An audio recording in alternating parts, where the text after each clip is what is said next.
சகோதர சகோதரிகளே, சமூக சீர்கேடுகளும் சமய திருத்தமும் என்ற பெருமானா ஸல்லல்லாஹு அலைஹி வஸல்லம் அவங்க சுபஹ் தொழுது முடிஞ்ச உடனே சஹாபாக்களை பக்கம் திரும்பி உட்கார்ந்து, உங்களை யாராவது இன்று இரவு கனவு கண்டீங்களான்னு கேட்பாங்க. அப்ப தோழர்கள் கண்ட கனவுகளை சொன்னா அந்த கனவுக்கு விளக்கம் சொல்லுவாங்க. கனவுக்கு விளக்கம் சொல்றது அல்லாஹ்வுடைய ஒரு தூதருக்கு தான் முடியும், மற்ற நம்ம யாருக்குமே அது முடியாது. ஒரு நாள் பெருமானா ஸல்லல்லாஹு அலைஹி வஸல்லம் அவர்கள் சுபஹ் தொழுதுட்டு சலாம் கொடுத்துட்டு அப்படியே திரும்பி இருந்து, யாராவது கனவு கண்டீங்களான்னு கேட்டாங்க. இந்த ஹதீஸ் தான் தொழுகைக்கு பிறகு கூட்டு துவா இல்லைங்கிறதுக்கு பெரிய ஒரு ஆதாரம். புகார்ல வர ஹதீஸ். ஆனா துவாவதல்ல ரசூலுல்லாஹ். தொழுது முடிஞ்சோன்னா அப்படியே திரும்பி இருந்து யாரும் கனவு கண்டான்னு கேட்டாங்க.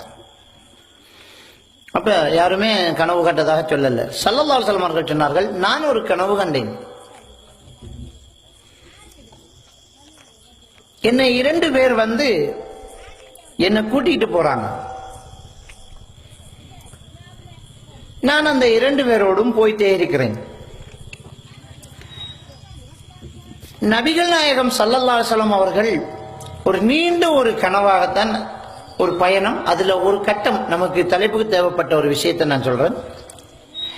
ஸல்லல்லாஹு அலைஹி வஸல்லம் அவர்களை அந்த 2 வானவர்களும் மலக்குமார்களும் கூட்டிக் கொண்டு போகும்போது ஒரு இடத்தில் ஒரு பெரும் பாத்திரம் ஒன்று மாதிரி வைக்கப்பட்டிருக்கிறது.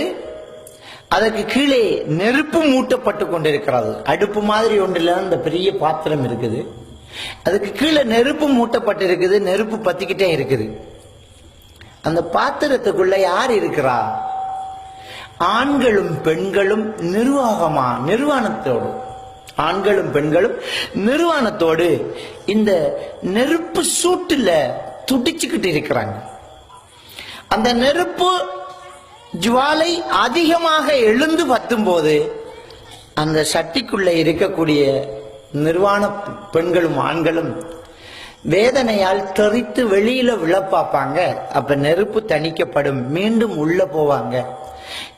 கடூரமான ஒரு விஷயம் நடந்துகிட்டே இருக்குது. பெருமானா ஸல்லல்லாஹு அலைஹி வஸல்லம் அவங்க கூட்டி போன அந்த மலக்குமார்கள்ட்ட கேட்கிறாங்க, யார் இவர்கள், என்ன நடக்குது இங்க என்று. அந்த 2 மலக்குமார்கள் சொல்றாங்க, நான் ஜிப்ரீல், வேறு மீகாயில். இந்த சட்டியில உள்ள இருக்கிறவங்க உலகத்துல விபச்சாரம் செய்தவர்கள், விபச்சாரத்தில் ஈடுபட்டவர்கள். கியாமத்து நாள் வரைக்கும் இந்த தண்டனை உண்டுங்கிறாங்க.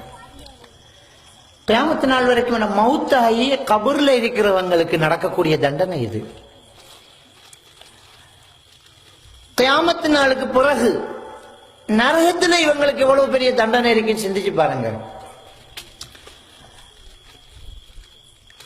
இந்த சின்ன ஒரு விஷயமாக நம்ம சமூகம் நினைச்சிட்டு இருக்கக்கூடிய இந்த விபச்சாரம் எவ்வளவு பெரிய பாரதூரமான ஒரு விஷயம், பெரும் பாவத்தில் உண்டு.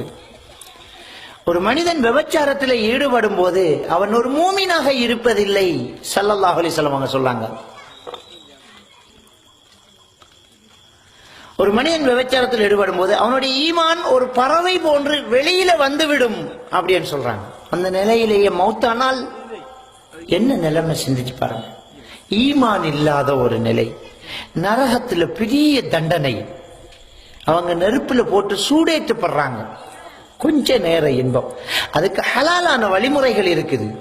திருமணம் முடிச்சு கொள்ளுங்க. உங்ககிட்ட மனைவி இருக்குது, அந்த மனைவி கிட்ட போங்க. உங்களுக்கு கல்யாணம் ஆகல, ஆசை இருக்கிற கல்யாணத்தை முடிச்சுக்கோங்க. எவ்வளவு ஒரு பெரும் பாவத்தை இன்றைக்கு சர்வசாதாரணமா செஞ்சுட்டு இருக்கிறாங்க.